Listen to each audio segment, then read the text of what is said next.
নমস্কার, আমি প্রিয়দর্শিনী মুখার্জি আরও একটা ভিডিও নিয়ে আপনাদের সামনে চলে এসেছি। আরও একটা বিষয় নিয়ে চলে এসেছি আপনাদের কাছে। আপনারা সবাই কেমন আছেন একটু জানাবেন, নিশ্চয়ই ভালো আছেন সবাই। তো আজকে আমি একটা অন্য ব্যাপার নিয়ে আলোচনা করার জন্য আপনাদের কাছে এসেছি। জানি না সবার কতটা গ্রহণযোগ্যতা পাবে আলোচনাটা। মৃত্যুর সময় না কোন চক্র দিয়ে আত্মা বেরোলে মানুষ জন্ম বা পশু জন্ম বা সদ্গতি প্রাপ্ত হয়। আপনারা হয়তো বলবেন যে কেন মৃত্যু নিয়ে কথা বলছি, জীবন তো এখনও আছে, মৃত্যু নিয়ে কেন আমি ডিসকাস করছি। এই জন্যে করছি যে জীবনে যদি কিছু সবচেয়ে বড় পরম সত্য থাকে সেটা হলো মৃত্যু। আমরা যেভাবেই থাকি না কেন, যেভাবেই জীবনযাপন করি না কেন, ধনী গরিব মধ্যবিত্ত নির্বিশেষে সবাইকে কিন্তু মৃত্যুর যে জায়গাটা ওখানে পৌঁছতেই হবে। আমরা জানি সবাই জন্য মৃত্যু একদিন অপেক্ষা করছে। সেই জন্য আজকে মৃত্যু হচ্ছে চরম সত্য, তার সত্যই হচ্ছে শিবম আর সুন্দরম। আমরা সবাই জানি সত্যম শিবম সুন্দরম। তো সত্য হচ্ছে শিব আর শিব মানে সুন্দর। তো আজকে সেই জন্যে ইচ্ছাকৃতভাবেই আমি মৃত্যু নিয়ে আলোচনা করতে এলাম। জানি না আপনাদের কতটা ভালো লাগবে। তো বলি প্রথমে যে প্রত্যেক মানুষকেই মরতে হবে, জন্মিলে মরিতে হবে, অমরকে কোথার হবে। তো সেই জন্য আজকে মৃত্যু নিয়ে আলোচনাটা করছি আমি। মানুষের যখন মৃত্যু হয় না, প্রত্যেকটা মানুষের যখন মৃত্যু হয় তখন আমরা জানি আমাদের জীবন আবর্ত হয় 7টা চক্র নিয়ে। হ্যাঁ, 7টা চক্র নিয়ে আমাদের জীবনটা আবর্ত হয়। যার যেরকম জীবনই হোক না কেন এই 7টা চক্রের মধ্যেই তাকে থাকতে হবে নিয়ম মতো। আর নিয়ম অনুযায়ী মানুষ যখন মারা যায় তখন এই 7টা চক্রের যে কোনো একটা চক্র দিয়ে তার প্রাণবায়ুটা নির্গত হয় শরীর থেকে, তার আত্মাটা বেরিয়ে যায়। এই চক্রের মধ্যে যে কোনো একটা চক্র থেকে তার আত্মাটা দেহ ছেড়ে বেরিয়ে যায় বাইরে। তো আপনি জীবনে কি করেছেন, কি কর্ম করেছেন সারা জীবন, তার উপর নির্ভর করবে যে কোন চক্র দিয়ে আপনার আত্মাটা মৃত্যুর সময় বেরিয়ে যাবে। ঠিক আছে? তো আমি একটু আলোচনা করার চেষ্টা করবো আমার ছোট জ্ঞান দিয়ে, আমার খুব সীমিত জ্ঞান, সেটা দিয়ে আমি আলোচনা করার চেষ্টা করবো। যদি ভুল থাকে কেউ কমেন্ট করবেন প্লিজ। তো আমি একটু লিখে নিয়েছি, নাহলে আমি আজকাল ভীষণ ভুলে যাই। তো মৃত্যু যখন হয় না, কোন চক্র থেকে আমাদের প্রাণবায়ুটা বেরোচ্ছে, নির্গত হচ্ছে, তার উপরে কিন্তু আমাদের ঠিক হয় যে পরজন্মে আমরা মানুষ হয়ে জন্মাবো, না পশু হয়ে জন্মাবো, নাকি আমরা ভগবানের সাথে মিলিত হব। ঠিক আছে? তো একটা কর্ম অনুযায়ী সব কিছু বলে না, তো এখানেও সেই কর্মই আছে। তো আমরা যখন মৃত্যুমুখে পতিত হই না, আমরা সারা জীবন যা কর্ম করে এসেছি সেই অনুযায়ী যে কোনো একটা চক্র দিয়ে প্রাণটা বেরিয়ে যায়। আমি এক্ষুনি বলছিলাম। আর প্রথম হচ্ছে এই চক্রগুলো নিয়ে একটু আলোচনা করি। 7টা চক্র আছে। প্রথম হচ্ছে মূলাধার চক্র, যেটা আমাদের স্পাইনাল কর্ডের নিচে থাকে, মানে যেখানে রেকটাম বা খুব ভালোভাবেও যদি বলা যায় তো বলা যায় পায়ুদ্বার, মানে যেখান থেকে আমরা পটি করি, ওটা হচ্ছে প্রথম মূলাধার চক্র। ঠিক আছে? তো যেটা আমাদের স্পাইনাল কর্ডের একদম নিচের অংশটা আর কি। তো এখান দিয়ে কাদের শরীরে প্রাণ বেরিয়ে যায়, আত্মাটা নির্গত হয় শরীর থেকে কাদের, যারা সারা জীবন শুধু নিজের কথা ভাবে, অন্যের কথা ভাবে না। সারা জীবন শুধু একজন মানুষকে দেখবেন খুব বেশি পেটুক, সারাদিন কি খাবো, কোন স্বাদ আহরণ করব, এই স্বাদটা আজকে আহরণ করেছি, আজকে এটা খেয়েছি, কালকে ওইটা খাবো, কালকে আমি ওটা খাবোই, আর আজকে যা খেয়েছি তার থেকে বেশি করে কালকে খাবো। মানে সারা দিন তার চিন্তা হচ্ছে যে আমি নিজে কি করে ভালো থাকবো, নিজে কি খাবো, নিজে কি সাজবো, নিজে কি পরবো, নিজে কিভাবে সুখে থাকবো। অন্যের কথা যে ভাবেই না, না একটা মানুষ আছে দেখবেন যারা অন্যের কথা কোনো সময় ভাবে না, শুধু নিজেকে নিয়ে ব্যস্ত থাকে। এইসব মানুষদের কিন্তু যখন মারা যায় এইসব মানুষরা, তখন কিন্তু তাদের প্রাণবায়ুটা নির্গত হয় কিন্তু মূলাধার চক্র, মানে যেটা স্পাইনালের নিচের অংশ বললাম। শুদ্ধ ভাষায় যদি বলা যায় তাও পায়ুদ্বার। অনেকে দেখবেন যাদের পায়ুদ্বার দিয়ে আত্মা নির্গত হয় না, তারা খুব নিচস্থ আর কি, নিচুগামী হয় তাদের আত্মা। এই জন্যে যে এক তো আপনারা খেয়াল করে দেখবেন মানুষ যখন মারা যায়, কিছু মানুষ বলে ইস মারা যাওয়ার সময় পটি করে ফেলেছে। তখন বুঝবেন যদি কোনো মানুষ পটি করে ফেলে মারা যাওয়ার সময়, জানবেন তার পায়ুদ্বার দিয়ে তার আত্মাটা নির্গত হয়েছে। তার মানে কিন্তু সে খুব বেশি পাপ করেছে জীবনে, শুধু নিজের কথা ভাবা কিন্তু চরম পাপ। হ্যাঁ, তো সেই জন্য কিন্তু সে কি হয়েছে যে নিচ যোনি প্রাপ্ত হবে একদম। ঠিক আছে? একদম নিচ যোনি প্রাপ্ত হবে। কি সবচেয়ে বড় কথা যেটা ভালোভাবে বললে বলা যায় যে সে কিন্তু পশুজনী প্রাপ্ত হবে, সে কোনোদিনই মনুষ্য জন্ম পাবে না, পশুজনী প্রাপ্ত হবে। আর একটা ব্যাপার হচ্ছে যে 1 নম্বর চক্র হলো, 2 নম্বর চক্র হচ্ছে স্বাধিষ্ঠান চক্র। এটা কোথায় থাকে আমাদের? এটা থাকে আমাদের নাভির ঠিক নিচে, নাভির ঠিক নিচে স্বাধিষ্ঠান চক্র থাকে। এই চক্র সাধারণত বলা হয় এই চক্র দিয়ে যাদের আত্মা নির্গত হয়, আত্মা শরীর থেকে বেরিয়ে যায় এই চক্র দিয়ে, তারা কি করে সারা জীবন শুধু কাম বাসনা, একদম পরিষ্কার কথায় সেক্স নিয়ে যারা জীবনে খুব বেশি ভাবে, খুব বেশি সারা জীবনটাই কাটায় সেক্স নিয়ে, যারা যারা খুব বেশি কাম বাসনায় লিপ্ত থাকতে ভালোবাসে না, সব সময় কামনা বাসনা উত্তেজনা এইসব ব্যাপারগুলো নিয়ে যারা সারা জীবন লিপ্ত থাকে, বা যারা ধর্ষণের মতো কাজ করে, নিজ কাজ, কামনা বাসনায় লিপ্ত হওয়ার জন্যই কিন্তু এই ধর্ষণ ব্যাপারটা আসে। তো যারা অন্য মানুষকে উত্তেজনার বশবর্তী হয়ে তার জীবন নিয়ে মানে জীবনটাকে নষ্ট করে দেয় বা অত্যাচার করে কামনা বাসনার জন্য, যারা সারা জীবনটা এইভাবেই কাটিয়ে দেয়, তাদের কিন্তু এই স্বাধিষ্ঠান চক্র দিয়ে যখন প্রাণবায়ুটা বেরোয় তখন এই স্বাধিষ্ঠান চক্র দিয়ে বেরোয়। এদেরও কিন্তু আত্মা বেরিয়ে যাওয়ার পর খুব নিচগামী হয়, মানে নিচ যোনি প্রাপ্ত হয়, অবশ্যই পশু যোনি প্রাপ্ত হয় এদেরও। এই দুটো যা বললাম না, পায়ুদার মূলাধার চক্র আর স্বাধিষ্ঠান চক্র, এই দুটোই কিন্তু নিচগামী হয় এদের আত্মা। তার কারণ হচ্ছে এরা মানুষের মতো কাজ তো করে না, না মানুষের জন্ম পেয়েছে কিন্তু কাজটা তো মানুষের মতো করছে না। একটা পশু কি করে? সারাদিন নিজের চিন্তা করে, নিজের খাবো কি করে, অন্য কারুকে হিংসা অত্যাচার এগুলো পশুরা করে, কারণ ওদের কোনো বোধ থাকে না। সারাদিন একে অপরের সাথে মিলিত হওয়া সবার মধ্যেই আছে, কিন্তু পশুদের মধ্যে বেশি আছে, কোনো ভেদাভেদ থাকে না। সেটা যদি মানুষ সেই কাজটায় সবসময় লিপ্ত থাকে, তো মানুষ কিন্তু পরের জন্মে পশু জন্ম লাভ করে। আর দুটো চক্র গেল। 3 নম্বর চক্র হচ্ছে মণিপুর চক্র। এটা হচ্ছে আমাদের ঠিক নাভির ওপরে থাকে, নাভির ওপরে থাকে মণিপুর চক্র।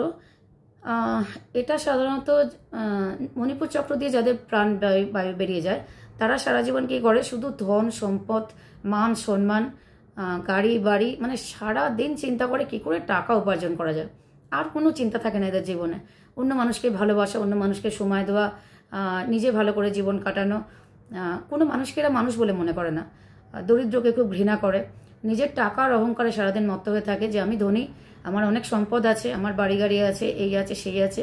বিলাসিতা খুব বেশি পছন্দ করে এবং যে কোনো মূল্যে সারা দিন প্রচুর টাকা আছে তারপরেও আরও কী করে ধন সম্পদ নিজের জীবনে অর্জন করা যায়, মান সম্মান বেশি হওয়ার জন্য এরা সবসময় সেই চেষ্টা করে যায়।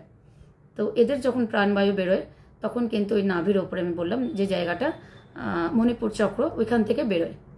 যাদের এইখান থেকে মণিপুর চক্র থেকে প্রাণ বেরোয় তাদেরকে বোঝা যায় তারা মারা যাওয়ার পর না পেটটা কিছুটা ভেতরে চেপে যায়। মানে দেখবেন অনেক মানুষ মারা যাওয়ার পর পেটটা ভেতরে চেপে গেছে, তাদের জানবেন যে এই মণিপুর চক্র থেকে প্রাণটা বেরিয়েছে, ঠিক আছে, আত্মাটা বেরিয়ে গেছে।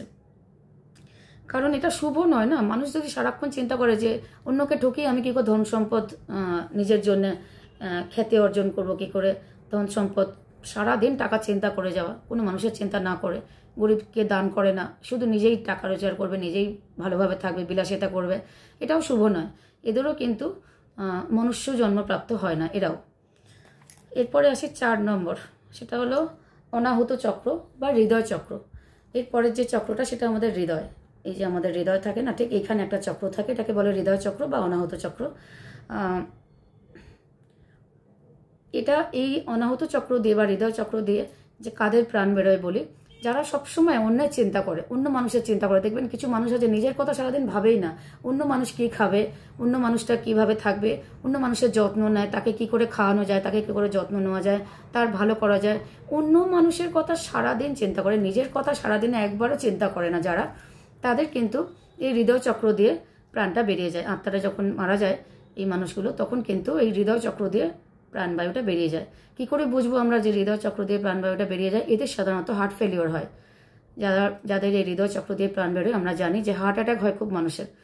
দেখবেন যাদের খুব বেশি হার্ট ফেল হয় না, তাদের কিন্তু এরকম ধরনের মানুষদের হার্ট ফেলিওর হয়। এরা কিন্তু মনুষ্য জন্ম পায়, কারণ এরা পরে সেবা করছে সবসময় অন্যের জন্যে। এদের জীবনটা ওষ্ঠাগত, যে কি করে মানুষের ভালো করব, কি করে দান ধ্যান করব, কি করে অন্য মানুষকে বেটার পজিশনে রাখবো, নিজের কথা ভাবেই না। তো এদের কিন্তু হার্ট ফেলিওর হয়ে মারা যায়। এবং এরা যখন মারা যায় তখন অনেক সময় দেখা যায় মুখটা খোলা থাকে। অনেক সময় আবার দেখাও যায় না। হ্যাঁ, বোঝা যায় যে যাদের দেখবেন হার্ট অ্যাটাক করে মৃত্যু হয়েছে তাদের কিন্তু এই চক্রটা দিয়ে, হৃদয় চক্রটা দিয়ে প্রাণটা বেরিয়ে যায়। এরপর আর একটা চক্রর কথা বলি, যেটা আমাদের গলায় থাকে, বিশুদ্ধ চক্র। এটা আমাদের গলার এই জায়গাটাতে থাকে বিশুদ্ধ চক্র।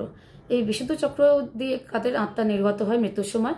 যারা সারাদিন ভগবানের সেবা করে, সারাদিন ভগবানের পূজা অর্চনা করে, সারাদিন সৎভাবে জীবন কাটায়, যত দরিদ্রতার মধ্যেই থাক সৎ উপায়ে থাকে, অসৎ উপায় অবলম্বন করে না, কোনো সময় মিথ্যে কথা বলে না, অন্যের ভালো করার চেষ্টা করে, ভগবানের আরাধনা করে, সারাক্ষণ পূজা অর্চনা করে।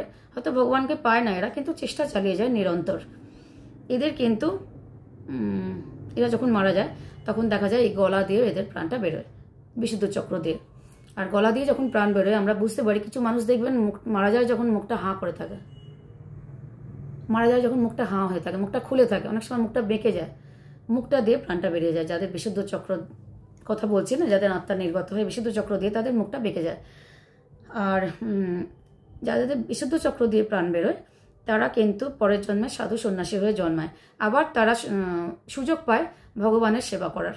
যেহেতু এই জন্মে তারা চেষ্টা করেছে ভগবানের সেবা করার, হয়তো ভগবানকে দেখতে পায়নি বা পায়নি, কিন্তু চেষ্টা করেছে, সেহেতু এরা পরের জন্মে সাধু সন্ন্যাসী হয়ে জন্মায়। এরা অবশ্যই মনুষ্য জন্ম লাভ করে। এবারে বলবো আজ্ঞা চক্র।